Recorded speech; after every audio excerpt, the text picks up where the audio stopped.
We're joined now by our colleague, Paul McGinley, the 2014 European Ryder Cup captain. Paul, your reaction to this fast-moving story? Hi, guys. Well, you probably know more about it in the studio there than I do. Obviously surprised at the speed that it's happened. Not so much surprised that there was a deal done. I think, commercial interests of the tour, became a priority. And obviously the success that LIV was having and success that the players were having as they came back and played in major championships, and the pressure that was putting on the whole commercial model of the PGA Tour, obviously was going to lead at some stage to some kind of talks around the table. But my surprise is that it's happened as quick and as abruptly as it has at the moment. Paul, do you think it was the short-term success or looking forward with LIV Golf, or was it more the capital pressure that the PGA Tour and DP World Tour would feel over time with how much money that the PIF was injecting into men's professional golf that then led to this merger? Yeah, I've no doubt. I mean, there's no doubt. Money has been the center. The commercial model has been the center of it here. And, the PGA Tour model, you take NBC, you take CBS, you take Golf Channel, for example, just dealing with the TV rights alone. When they did the deal with the PGA Tour, they thought they were buying golf, not buying golf without, the PGA champion and Brooks Koepka, or, Phil Mickelson, who came second, and, some of those players, Cameron Smith, who won the Open last year. And, so golf had become a diluted product, and that put a lot of pressure on the commercial model of golf. And, inevitably, as I say, they came around the table, it looks like, and a deal was done. And I think, in order to keep the money in the game, and to keep the demands of the players to be playing for such huge prize monies, a deal had to be done at some stage. And obviously, they've got to it a lot quicker than a lot of us thought they might. Paul, you are on the board of the DP World Tour. You're closer to this situation than a lot of us here in the United States, just in terms of the financial strength that the Public Investment Fund has. Does this just come down to dollars and cents, that this made the most financial sense for the PGA Tour and the DP World Tour? Yeah, I think that, Damon, along with the litigation as well, too. Nobody likes to go through litigation. I know from personal experience, the guys involved in the European sense, it was a horrible, horrible experience to have to go through. And, we obviously, the European executives went through all of that. And, the PGA Tour were facing it. So I think, not having to go through that would be a big relief to everybody involved. I think it'll be big relief to the commercial model, as I say, of the PGA Tour. It's always been, it's had your charitable status over there, and, that was going to be questioned. That would have come under a lot of scrutiny, which could have affected the commercial model of the PGA Tour. And I'm sure a lot of sponsors and TV companies, as I've just said, were putting pressure on the PGA Tour, going, wait a minute, we got a diluted sport now. When we got involved in golf, we thought we had a united sport. Now it's diluted. So I think all of those pressures certainly came from the PGA Tour's point of view, inevitably led to, what were obviously discussions that escalated very quickly into what was a common ground. Paul, it's 1:47 here on the East Coast. PGA Tour Commissioner Jay Monahan has a meeting with the players at the RBC Canadian at 4 o'clock Eastern time. If you're sitting in that meeting, what's the first question you want to ask him? Oh, God, that's a really good question. I mean, where do you start? I mean, it's taken everybody surprised. All of a sudden there's a new top table in professional golf. Where do we sit in? How is it going to affect the players? Is there going to be more of a tier system? Is the PGA Tour going to become more international? Are Saudi Arabia going to insist on us having to travel to, the Middle East and Asia and ultimately Saudi Arabia to play golf tournaments, as well as in our homeland here in the PGA Tour? So I think that more than anything else, I think there will be a selfish view as well, too, of, what's it going to mean to our prize funds? Are we going to get paid more money? Is there going to be more underpins, such and such? So I think there's loads of questions. That meeting could go on a long time. And, I would say, Jay is not in a position at this moment in time to have answers to a lot of the questions that will come his way. This is such a colossal and seismic change in the professional game. Everybody's kind of reeling on the ropes at the moment about what it could mean and how it will all play out. So like all things, it will need a little bit of settlement time. It'll need some clear heads. And it will need a lot of vision, a lot of visionary, a lot of collaboration with, TV networks, with the fans, with the partners, and everybody associated with professional golf to see, what is going to be and determine what is going to be the future of professional golf at the very, very elite level. Commissioner Jay Monahan in his statement said that there would be an embrace of the team golf concept. I'm curious from your perspective as a former Ryder Cup captain and vice captain and player, does the professional game need more team golf? What would the benefits be of more weeks of team golf?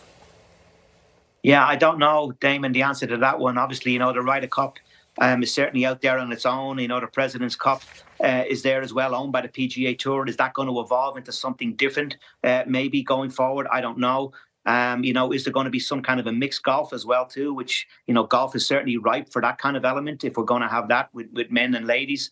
I don't know if there's enough time and room in the schedule to have, as many as 14 events like they have on the LIV Tour this year, to have all of that. What's going to happen to the current teams? There's so many questions here, Damon. I mean, this is just, as I say, this could go on for hours and hours and hours. And I don't think Jay is going to be in the position to answer, I would say 90% of the questions that will be put his way, because this is such a colossal and seismic change. And you're not going to create a vision just like that and have it exactly all the answers for everybody straight away. It's going to take a bit of a pause for thought. Minds coming together. There's a lot of people, executives in the top table of professional golf are going to be really stretched here to come up with a model, working, as I say, with the partners and the fans and trying to create, what will be, a new seismic change, as I say, in this professional golf at the very, very top level. I can see, I would say, just judging it will be somewhere along the lines of the designated events at the moment becoming like a top tier. That might involve some international events. Maybe that's going to be, a Premier League, if you want to call it, of the very, very elite events. Maybe something like that. Then you put the majors and the Ryder Cup and President's Cup in alongside that, on top of that, and making a 22-week schedule maybe for the very, very top players. I don't know. That's kind of what you would think they're probably going to go to, and certainly you would expect some kind of an international element now that Saudi are going to be involved, and you would expect certainly the PGA Tour to and DP World Tour to touch down in Saudi and the top players to play some golf in Saudi and to host some events in that country and in the Middle East as well, too. As we know, in the DP World Tour, we do a lot of events in the Middle East, and, they're very well attended. Certainly the ones around Dubai and Abu Dhabi are very, very well attended. There's a huge interest in golf over there. But then you got a big problem because the networks are going to go, well, wait a minute, that's not very good for East Coast times. And that's not very good in the middle of the night when live golf is going on halfway around the world. And, we don't want to pay the kind of money if we're not going to be getting live golf prime time at the weekend. So there's a lot of complexities here. A lot of complexities and a lot of things to be considered. And I'll be very surprised if Jay today can't give anything more than a broad brush of what has happened, and plead for a bit of time to figure everything out. But I think the main thing he will have achieved, and one thing he will push down, is that the idea is that we're going to reunite golf again, because there's one thing for certain: golf is a much better product united, and the fact that it's been diluted in the last 2 years has obviously caused a lot of acrimony among the players, but it's also caused a lot of confusion as well among the consumer, and that's not good in any sport. Paul, it's Rich out in Los Angeles. We'll see you here in just a few days. As battle lines were drawn as recently as, 6 months, a year ago, did Saudi Arabia win here? And is Yasser now the most powerful man in professional golf? Oh, they're two big questions, Rich. Well done, right out of the box. I would say that absolutely. I think Saudi will be very pleased with a situation here where they've muscled their way into golf. You have to say that, with the huge financial resources they have. And they've used PGA Tour players and DP World Tour players to get a foothold in the game.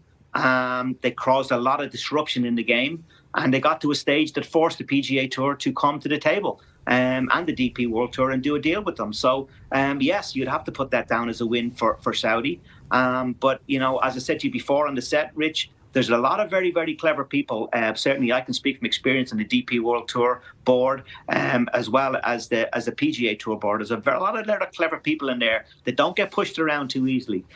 So don't feel that the PGA Tour are going to come out on the wrong end of this. I think, like all deals, there's obviously a common ground somewhere. We're not really sure where that is yet. But I think, to answer your first question, absolutely. I think they've gone from a standing start and not being involved in golf 2 years ago to now sitting at the very, very top table. So that has to be considered a win, yeah.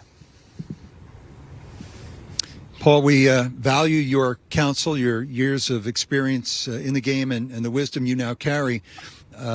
Our colleague, our friend, Brandel Chambly, and as well Eamon Lynch, they've been outspoken more than anyone on the Saudi human rights issues. What would you say to Brandel, to Eamon at this point in time? Yeah, I mean, good points. I mean, both good friends of mine, and I really value their opinion. And, I think what's ultimately happened here is commercial interests have trumped, whatever morality views and positions that people have taken. That's obviously what's happened here. Money talks, anywhere you want to go around the world. Business, a lot of things come back to business. They've taken a very strong position from a moral stance. They can still have that stance, still have that view. But certainly Saudi Arabia now are going to be very much part of the PGA Tour going forward. There's no doubt about that. So, the thing about the moral stance is, we're all compromised, Rich, and every one of us, can be accused of being a hypocrite in that regard, because, I've been to Saudi myself. I've got paid by the Saudis to do corporate work for there in the past. They're involved in a lot of commercial interest on the in the American stock market. They've got a strong position. You talk about the Secretary of State, I think, from America is over there at the moment. Joe Biden has been over in Saudi recently trying to do business with them. It's all very, very intermingled. And as much as it's very good to have a moral stance on a lot of issues in the game and in the world. And it's okay to have those things. But ultimately, sometimes you're going to get trumped when there's so much huge business interest involved. And that certainly is the case with the American government, not just with the PGA Tour. The American government have done a lot of deals, as indeed the British government done a lot of deals, and a lot of governments around the world with Saudi Arabia, and a lot of corporations have done a lot of business with Saudi Arabia. So it's a very, very blurred lines is the only answer I can give to that very, very complex question, Rich. Paul, we're going to hear from Brandel Chambly later on Golf Central. Just elaborating on that, very blurred lines, like you said. The PGA Tour used to have PGA Tour China. We see golf played on such a global stage in so many different countries that operate in very fundamentally different structures. So when it comes to morality, did it seem like Saudi Arabia was somewhat siloed compared to the stance that was then taken with other countries that could have some questionable human rights abuses? Yeah, I mean, look, as I say, there's so many countries around the world. Certainly, we've traveled in here in Europe. We've been to all of these countries, and it's a question of where does sport end and politics begin? Are they intermingled? Should they be intermingled? There's so many corporations involved. That is the case, and governments involved, and everybody's compromised. Where do you take a stance on it? It's a very, very complex issue. It's certainly not one that I think it's fair to address golfers, to be accused of. To answer your question that was earlier about, why was there such a furore around golf when Saudi Arabia were involved compared to other sports? I think it was the fact that they came in and they started a rival league. They didn't come in like Aramco come into Formula One, Aramco come into Formula One, and Aramco come in as a big partner and supporter of Formula One, but they worked within the fabric of Formula One. They didn't come in and start a rival Formula One league and go off on their own in that tangent. So, as I say, there's a lot of intermingling here between, private equity business, between governments, between some of the huge corporations that you have over there in the United States, that you have over here in Britain and Ireland. And it's very, very blurred lines, and it's very, very hard to take a very, very strong stance. And business, ultimately, at the end of the day, is a huge, huge factor in all of this, whether we like it or not. That's the bottom line.